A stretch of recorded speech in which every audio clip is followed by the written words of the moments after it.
Bien le bonjour à toutes, bien le bonjour à tous, c'est Alex, j'espère que vous allez bien et je vous souhaite la bienvenue dans, comme vous voulez, ce déballage et cette prise en main du LG G4, le dernier, enfin le flagship de chez LG de cette année, qui est sorti en avril dernier.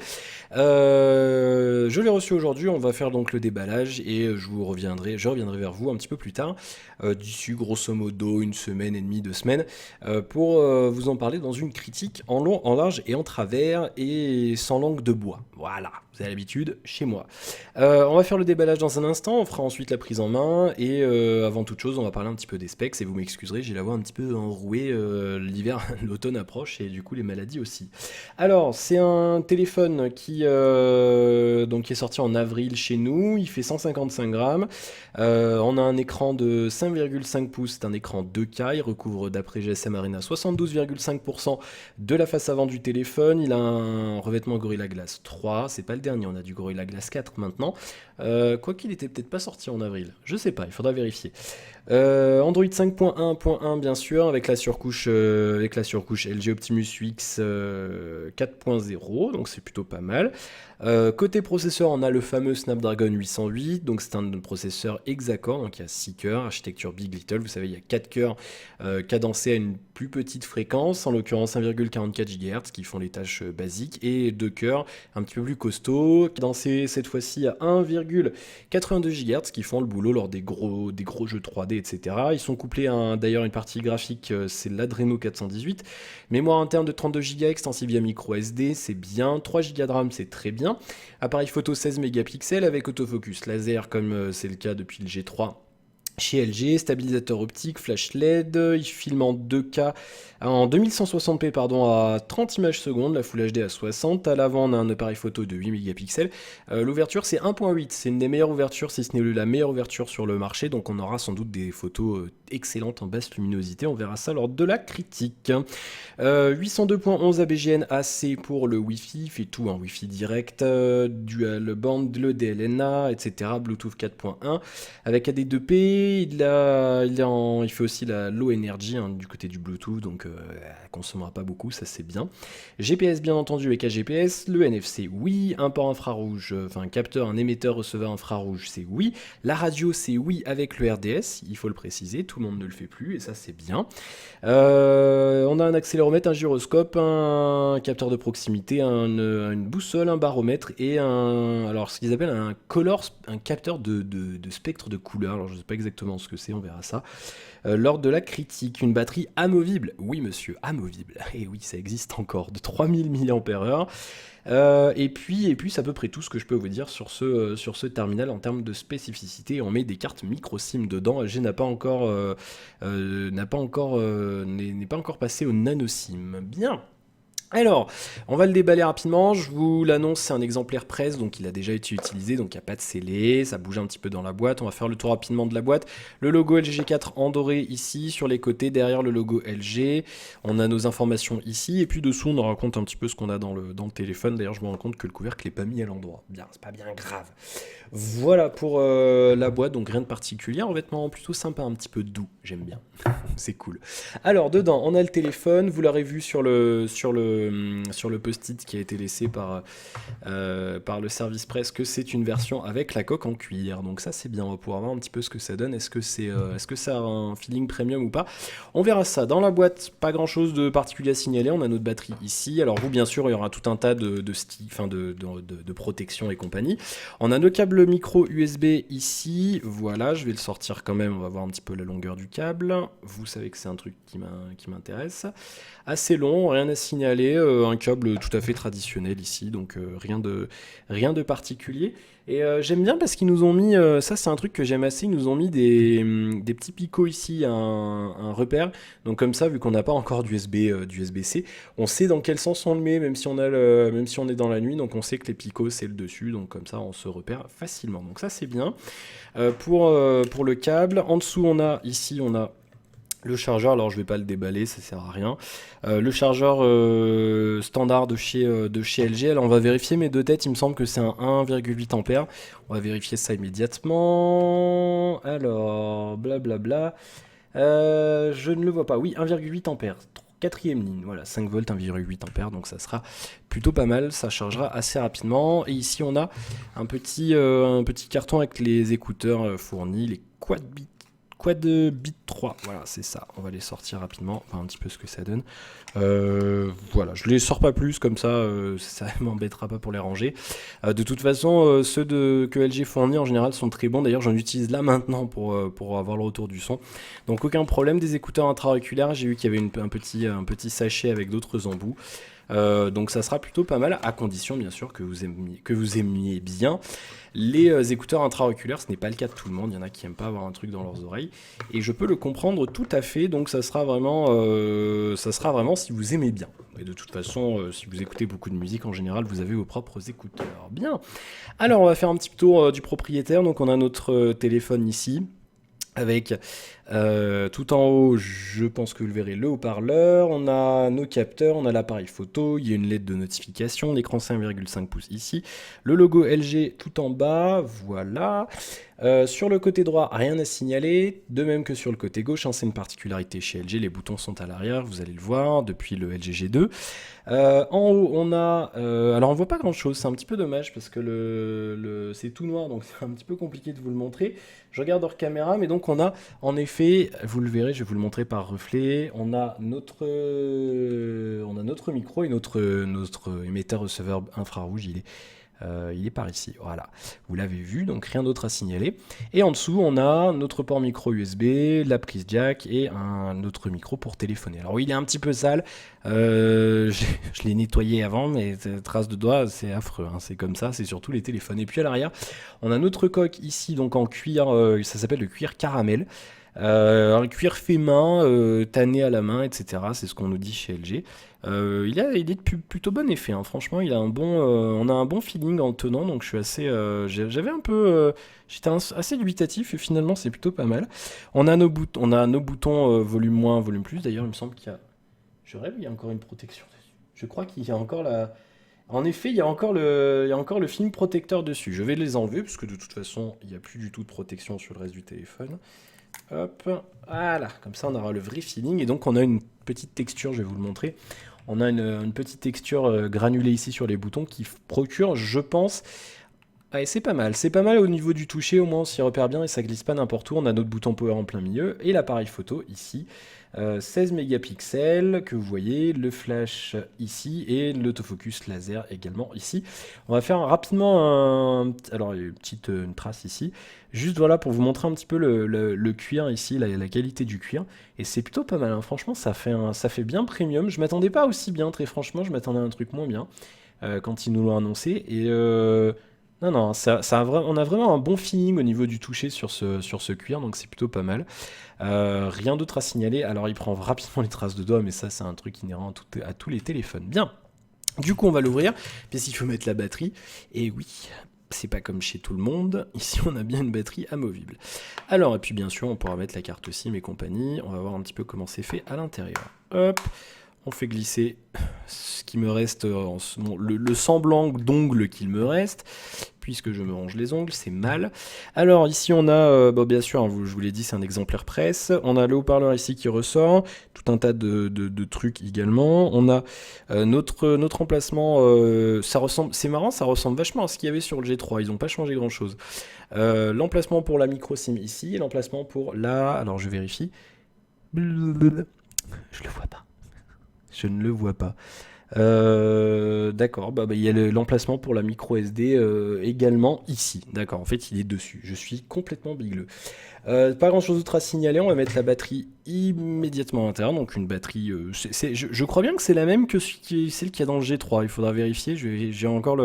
Ma soeur a encore le G3 que j'avais avant, donc je vérifierai, je vous en parlerai dans la critique. Hop, on va mettre ça là-dedans, on va remettre notre coque. Donc rien à signaler, hein. D'autre côté, bien sûr, c'est du plastique, vous en doutez bien. Et puis on a le truc qui fait le lien avec la puce NFC ici pour les transferts.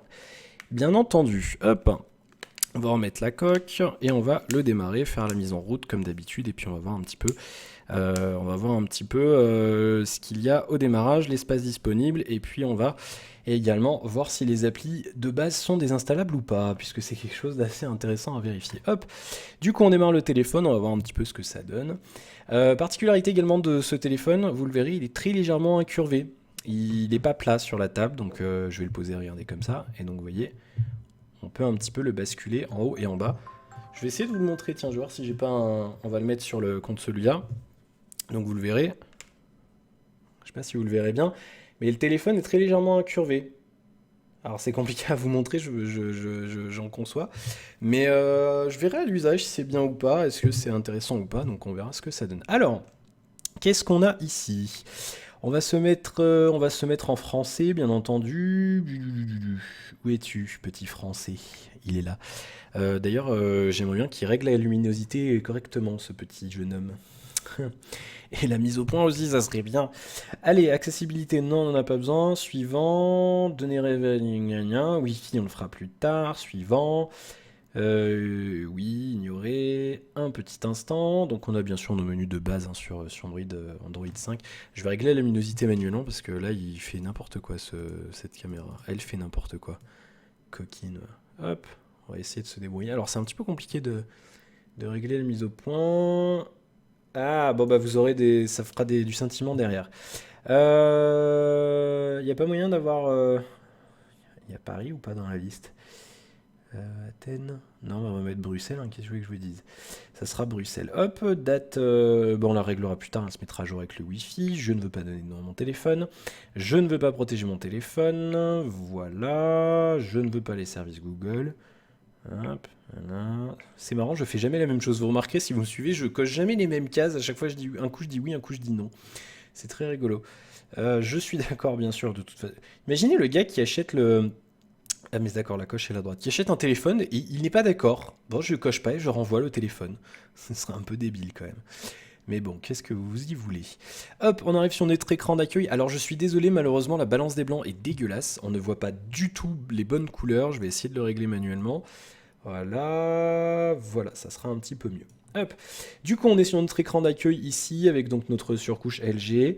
À voir. Alors, je pars avec un a priori certain. Si vous me suivez depuis longtemps, c'était une de mes premières vidéos où je fustigeais clairement le G3 parce qu'on avait de gros problèmes de latence. Le téléphone ramait, il fallait des fois 15 secondes entre le moment où j'appuyais sur Home et le moment où l'écran d'accueil finissait de se charger. Donc je pars avec un certain a priori sur ce G4. J'espère qu'LG a fait des efforts. Pour l'instant, ça me semble fluide. Ça n'a pas l'air de chauffer particulièrement, donc on verra ce que ça donne. Alors, rapidement un petit tour sur cette surcouche. On a ici ce qu'ils appellent Smart Notice. Ça n'a pas forcément bien changé depuis le G3, qui permet de faire tout un tas de choses. Alors je ne vais pas vous le montrer ici, je vous en parlerai bien sûr dans la critique. On a nos applis, quelques applis préinstallées. On a ici encore une fois le Smart Bulletin qui va qui va compter nos pas, qui va faire tout un tas de choses, donc censé nous faciliter la vie. On a d'autres applications ici, et puis voilà, on a une surcouche assez sympathique. Moi j'aime bien cette surcouche, elle est pas dégueu je trouve. On va regarder un petit peu ce qu'on a en appli préinstallé. On a des applis Google, on a un agenda, on a la calculatrice, Chrome, dictaphone. Email, caméra, gestionnaire des tâches, horloge, internet, LG Elf, LG Backup, Maps, message de diffusion, ça ne sert à rien en France, allez savoir pourquoi. L'application messagerie, la musique, paramètres, photo, Play Store. Quick Remote, c'est le truc qui fait télécommande pour votre télé. Quick Memo, Radio FM, Remote Call Service, je n'ai aucune idée de ce que c'est, un répertoire. On a une appli LG SmartWorld, ça doit être une espèce de store applicatif à la sauce LG. Les tâches téléchargement, téléphone, VoiceMate et YouTube. Et donc, c'est-à-dire que l'on a, on n'a pas de bloatware. Voilà, merci LG, ça c'est bien. Voilà, pas de bloatware, pas de Facebook ou je ne sais quoi de préinstallé. Donc on n'a même pas de quoi on n'a même pas de quoi vérifier si on peut virer ou pas les applis préinstallées puisqu'il y en a pas. Donc c'est cool. Ça fait plaisir. Bon, on va aller faire un petit tour du côté des paramètres. On va voir. Tiens, j'ai pas regardé le volet de notification. Il ressemble vraiment beaucoup à celui du G3. C'est même le même en fait finalement. Donc il n'y a pas eu de grosse modification de ce côté-là. On va juste aller faire un petit tour je le disais, du côté des paramètres, voir un petit peu ce qu'on a. Les appels, voilà. Qu'est-ce qu'on a d'autre ici? Pas grand-chose. Le son, on peut régler pas mal de choses, puissance du vibreur. Ça c'est bien, ça j'aime bien, on peut régler l'intensité du vibreur. On peut pas le faire sur toutes les surcouches et de base sur Android on peut pas. Ça c'est quelque chose que j'aime bien, j'aime beaucoup. Interruption, d'accord, écran de verrouillage, application des notifications. Il y a quoi donc plus, tiens, il y a ce qu'un equalizer. Pas d'equalizer. Ah si, peut-être dans effet sonore.